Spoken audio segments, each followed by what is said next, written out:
ሰላም እንዴት ናችሁ? ዛሬ የማዘጋጅላችሁ አንድ ታሪክ አለ። ስለ ጉቾ ስንፍና እንዲሁም ከአስተማሪው ጋር የነበረውን ወጣ ገባ የማሳያችሁ ይሆናል። ጉቾ አስተማሪው ሲያስተምር ነቅቶ አያዳምጥም። በሰሌዳ ላይ የተጻፈውንም ተከታትሎ አይገለብጥም። የቤት ስራ በትክክል የሰራበት ጊዜ የለም። ክፍል ቁጭ ብሎ የሚያሰላስለው ስለ ጨዋታ ብቻ ነው።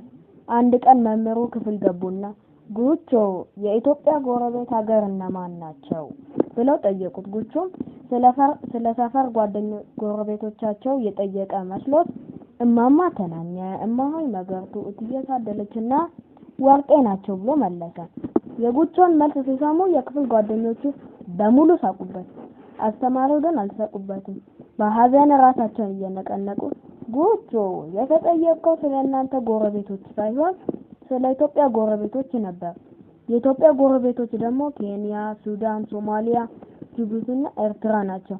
እማማ ተናኘ፣ እማሆይ መገርቱ፣ እትዬ ታደለችና ወርቄ አይደሉም ብለው በድጋሚ አስረዱት። በሌላ ቀን ደግሞ መምህሩ በባለፈው ክፍለ ጊዜ ያስተማሩትን ለመከለስ አስበው ጉቾን አስነሱትና ጠየቁት።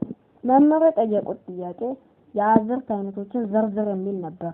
ጉቾም ያጠና ይመስል ፈጠን እያለ የአዝርዕት አይነቶች የሚባሉት ቂጣ፣ ዳቦ፣ አነባበሮ፣ እንጀራ፣ ቅንጨ የመሳሰሉት ናቸው ብሎ መለሰ።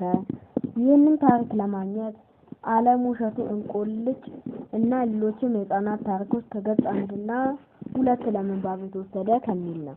እንዲሁም ይህንን መጽሐፍ የማይፈልጉ ከሆነ ከአጠቃላይ አማርኛ አጋዥ መጽሐፍ በ2015 የታተመውን መጽሐፍ ሊገዙ ይችላሉ። በቀጣይ ቪዲዮ እርስዎን የሚጠቅሙትን ቪዲዮ ይዘን እንመጣለን። ሰብስክራይብ በማድረግ የዚህ ቻናል አባል መሆኑን እንዳይረሱ።